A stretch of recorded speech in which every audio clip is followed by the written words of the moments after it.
গোসল করার সময় 4টি ভুল কাজ করলেই আপনার সংসারে দারিদ্রতা অশান্তি লেগেই থাকবে। এই 4টি ভুল কাজ আমরা হরহামেশাই করে থাকি, অথচ আমরা বুঝতেছি না। বিশেষ করে মা বোনরা বেশি করে এটা। কথাগুলো একটু শুনতে খারাপ লাগলেও এটাই সত্য। ইউ বিলিভ দ্যাট, আপনাকে এটাই বিশ্বাস করতে হবে যে গোসল করার সময় আমার মা বোনরা, আমরা তো হয়তো অনেকেই করি, কিন্তু আমাদের মা বোনরা এটা বেশি করে। গোসল করার সময় 4টি ভুল কাজ করলেই সংসারে অশান্তি দারিদ্রতা লেগেই থাকবে, অথচ আমরা বুঝতেছিও না। কারণ সংসার আমরা সবাই চাই একটা সুন্দর ফ্যামিলি বিল্ড আপ করার জন্য, একটা উন্নত ফ্যামিলি বিল্ড আপ করার জন্য। এবং এই ভুল কাজ করার কারণে কোনো স্ত্রী যদি ভুল কাজগুলো করে, তার সংসারে হয়তো তার স্বামী ডেভেলপ করতে পারতেছে না, কোনো কিছু বারাকা হচ্ছে না, আল্লাহ তাআলা বরকত নাজিল করতেছে না। আবার কোনো পুরুষ যদি এই কাজ করে, আবার দেখা যায় যে স্বামীও কাজের মধ্যে, স্ত্রীও কাজের মধ্যে বরকত পাচ্ছে না, হয়তো খাবার টাবার রান্না করতেছে, কোনো খাবারই স্বাদ পাচ্ছে না। এই জন্য আমাদের মা বোনরা হোক, আবার আপনারা যারা পুরুষরাও আছেন, এই 4টি কাজ ভুল কাজ কখনোই করবেন না। এর 1 নাম্বার হচ্ছে সঠিক সময়ে গোসল করা। এটা কি করে আমাদের মা বোনরা ভুল করে, সঠিক সময়ে গোসল করে না। অর্থাৎ সঠিক সময়ে গোসল না করে তাহলে কি হবে, এর একটা কারণ হচ্ছে আমি দেখি। ফর এক্সাম্পল স্বরূপ আমি আপনাদেরকে বলি যে ধরেন রাত্রিবেলা আমার কোনো মা বোন কিংবা আপনাদের গোসল ফরজ হয়েছে, তো গোসল ফরজ হওয়ার কারণে সকালবেলা যদি আপনারা ফরজ গোসল না করে যদি বাড়ির কাজকর্ম করেন, যেই কাজটা করবেন ওই কাজটার মধ্যে বরকত হবে না। কারণ আপনার গোসল করা ফরজ আপনার উপরে, আপনি অপবিত্র অবস্থায় কাজকর্মগুলো করতেছেন, আর আল্লাহ তাআলা অপবিত্র অবস্থায় যে কাজকর্মগুলোই করেন না কেন, এই সব কাজকর্মগুলো থেকে আল্লাহ তাআলা বরকত উঠায় নেবে।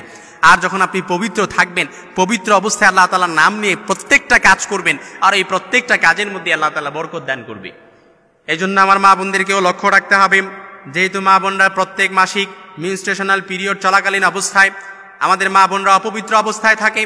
পিরিয়ড শেষ হয়ে গেলে আমাদের মা বোনরা অনেকে আছে পবিত্র হইতে একটু দেরি করে, আবার ফরজ গোসল হইলেও একটু লোক লজ্জা অর্থাৎ চোখ লজ্জার ভয়ে গোসল করে না, গোসল না করে কাজকর্ম করা শুরু করে দেয়।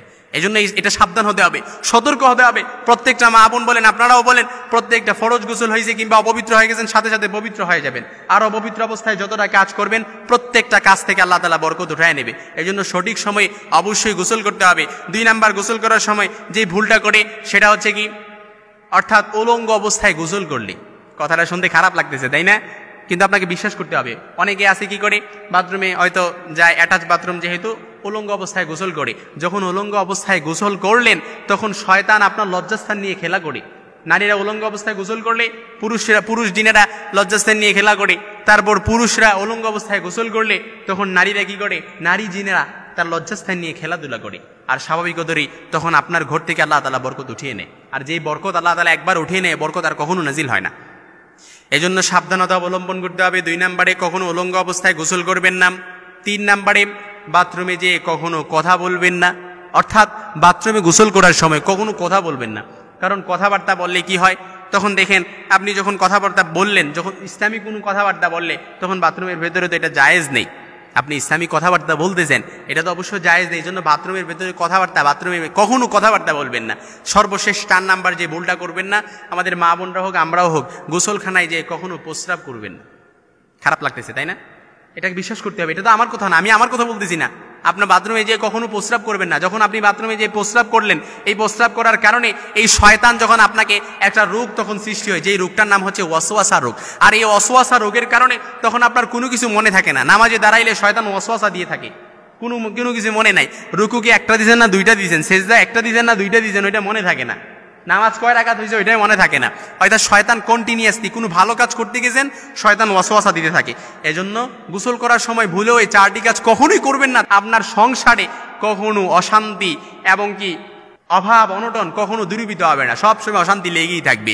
এই জন্য আল্লাহ তাআলা যেন আমাদের ঘরগুলোকে শান্তির স্বর্গরাজ্যে পরিণত করে দেয়, আমাদের ঘর থেকে যেন এই অশান্তি সবকিছু দূরীভূত করে দেয়। এই শয়তানের ওয়াসওয়াসা থেকেও আল্লাহ তাআলা যেন আমাদেরকে হেফাজত করেন।